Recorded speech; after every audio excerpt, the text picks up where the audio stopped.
Hey, Sutton Park's out at Radnor Lake again, running up and down these hills, getting in shape for the Appalachian Trail in 2018. I want to talk a little bit about passion. You know, I've searched for my passion for years, and music's one of them. That's why in '95 I moved to Nashville to pursue that passion, and I ended up getting a job with benefits. My friend Chad Jeffers, he's a professional musician, said his dad told him, if you want to be a musician, never get a job with benefits. Because then you lose the hunger and the drive, and that's kind of what happened to me. I mean, instead of playing writers' nights, staying out till 11, 12 at night, I'd have to be at work at 7 in the morning. So, I did that a few times, and then I was getting so tired, I decided it wasn't worth it, and eventually I wasn't playing much music. And I bought a home I couldn't afford, and I had a job I hated, and eventually it got too much and I quit the job. The home was foreclosed, and then I lived in my car for 9 months, and I rebuilt my life on gratitude. And I learned, my life living in my car was better than living in the new house working at that crappy job. The sleeping arrangements sucked, but I played more music. I was in a band. I remember one night I played in a band, and I was driving home, and it was a great night. The crowd was dancing and hopping around, and some girl gave me her number, and I was all hyped up. And I remember thinking about halfway, I was driving home, which was a truck stop I was sleeping at. I remember thinking, tonight you will sleep in your car, so enjoy the night, but stay humble. And I did. And so then I started a business. I met author Dan Miller, Dan and Joanne Miller, wonderful people. Dan encouraged me to write my first book, You Can Sleep in Your Car, But You Can't Drive Your House to Work.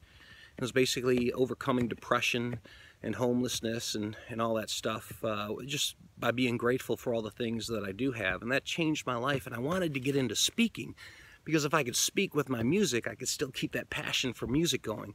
Because the bars get rough in Nashville. I mean, a band will get, 4 or 5 piece band will get $250, and nowadays the bars are paying with a check. So you take taxes out, and it's maybe 40 a piece. And there's great musicians in Nashville that have toured the world that their passion is so deep, they're going to play those gigs, but they ain't doing it for the money. Hold on, some people are coming. We'll take a quick break. Yeah, so I'm not used to talking while people walk by on this thing yet, so I moved. I'm glad people use the trail and get out in nature, but I don't want to see them when I'm out here. So I wanted to get into speaking, but the thing is, I don't know where you get a gig speaking about gratitude, and a corporation, they're not going to hire me to speak, because I'm going to look out over the crowd and see all those people that look like me in the 3-piece suit, nice shoes, and I'm gonna say, man, tick tock, tick tock. The clock is ticking, man. Your life's passing you away, and unless you love being here, find a way out, escape, because this is prison. For me, it was, and all the stuff I went through was still better than working that job. Just, there's only so much booze to dull that pain of living a life like that. Hey, some people got kids. I'm a single guy, so people have kids and they're married, that is a purpose, and there is passion, and I have all respect for that. But if you don't, I don't have that. So, the speaking thing didn't quite work out as well as I'd have liked, and in the music, it's the bars are fun, but they're tough gigs, and it's tough to you don't do it for the money. So so I just kind of fell in a rut selling stuff on eBay. I was hoping maybe Amazon FBA would give me a way of at that point it was just making enough money so I could do what I want. One of my dreams is to get a sailboat and sail around the world, but a sailboat's probably $10,000 or more to get it really properly equipped, and that's an old boat.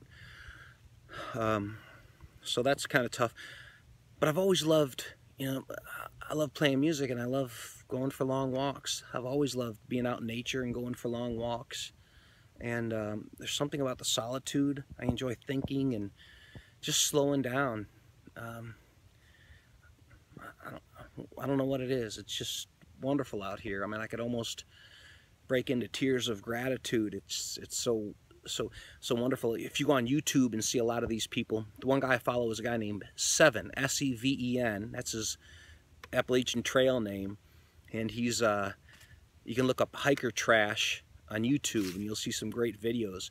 And he interviews people and asks them why are they walking the trail, and they give their reasons. But so many times you see just a sparkle in their eyes.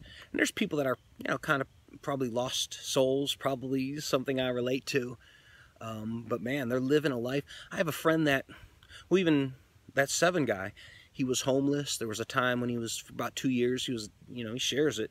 He was addicted to heroin. And I've seen him do gear reviews. I mean, he lives to walk the trail every year. So when hiking season is over in the fall, the one year he was sleeping in a tent in a friend's backyard, getting ready for the next hiking season. And he's just like, man, I can't wait to get back out there. And I have another friend that he slept on his brother's couch while he worked at a hardware store and saved up enough money. 2 years in a row, he walked the Appalachian Trail. And I thought, well, geez, these homeless people are living a better life than I am. I mean, so I was getting bored and frustrated, and, you know, I've dealt with depression and stuff, and really recently, man, I put on a bunch of weight. You know, I was up to 270. I'm 245 now. It's going down, but it's just, you know, using food therapy. I don't drink no more, so food sort of, you know, you sit at home and you don't make the social connections, and it just sort of builds upon each other. Then I get to the point where I think I'm too fat to go out. You know, I don't want to, you know, my clothes don't fit. And you know, I buy skinny clothes and think, well, that'll motivate me, and it doesn't. But man, so finally I really got to a point I was so frustrated. My car was breaking down. I got sick, and, you know, tax problems, and I was just like, I'm not ever going to get ahead. I mean, I can keep doing what I'm doing you know, just until I die, and you know, it wouldn't take a ton of effort. But it just wouldn't be a life. And so I just started thinking, well, you know, I've always wanted to walk the Appalachian Trail. I'll be 50 next year, and, you know, there'll be a day when I can't do it. I mean, as I've gotten older, I've learned that there's a lot of opportunities that I'll never get again. I'll never play NHL hockey. I'm not going to get a record deal. I'm not going to do all these things. So, and I'm not getting ahead financially anyway. So why not just, I mean, who cares about finances? Like I said, those homeless guys walk the Appalachian Trail every year. They're doing it. And they have, you know, you going to tell me they're poor? I mean, if I was speaking in front of 3,000 people that work for some corporation, I mean, who's really poor? Them that are sitting around in traffic, you know, waiting to get to work and having an hour commute home, and they got bills, and, you know, they're not getting ahead any more than any of the rest of us. And they're waiting to retire. I mean, that's the whole thing. I can't wait to retire. Or these other guys that are just, you know, their wealth is their time. They got their time.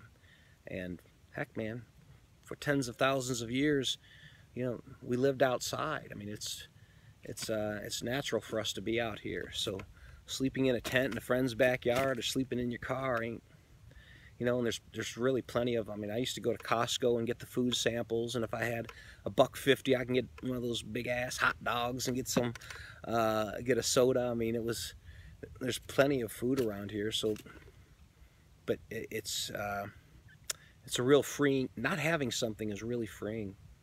So anyway, as soon as I decided to walk the trail, once I decided that I was going to walk the trail in 2018, that turned my life around. And I've made, you know, many decisions and challenges like that. The recent one was last year. I was going to do the St. Jude Marathon, and I just couldn't. You know, I trained a little bit, and, you know, just didn't do it. I wasn't trained. I didn't train enough. Didn't have the motivation. Something wasn't there. But man, this AT thing, this dream, I think it's a deep, deep well. I think I've struck gold somehow. I've always known it was there, and that's what they say, when you find your passion, it's always something there and you might not notice it. I've always known I liked hiking and backpacking, and I thought, you know, I could do something even business-wise with that. But even now, it's I don't care. All I care about is doing it. I mean, anything, you know, if I can encourage others, I love to encourage others, just like Seven and all those other people in the YouTube videos have encouraged me. I mean, we live in such a spectacular time when we can go on YouTube and, I mean, just between the internet and Netflix and all the documentaries and all the stuff, we can educate ourselves. And I'm not the most educated person. I'm probably not the sharpest pencil in the pack. But, you know, I do have opportunities now to be surrounded by smart people and very sharp pencils in the pack. And they can have an influence on me, and they've influenced me and you know, kind of changed my life and encouraged me to take these steps. And, man, it's like just walking around with a big smile. I mean, I'm high, but I'm high on dopamine, and my endorphins are dancing, you know, especially when I'm out in the woods, you know, in the, you know, a weekday morning. So yeah, I really want to encourage you to get out here and take some quiet time and think, you know, if you haven't found that passion, think, and don't do it for the money. Be like that drummer that toured the world and he's playing for 30, 40 bucks. A lot of times, his wife told me, he gives his cut of the pay to the other musicians because he doesn't really need it. He has a job. He needs to play the drums. He doesn't need the money. So do something you need to do. And I don't know.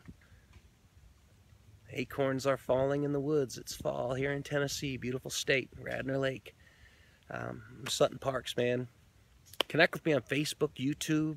Say hi.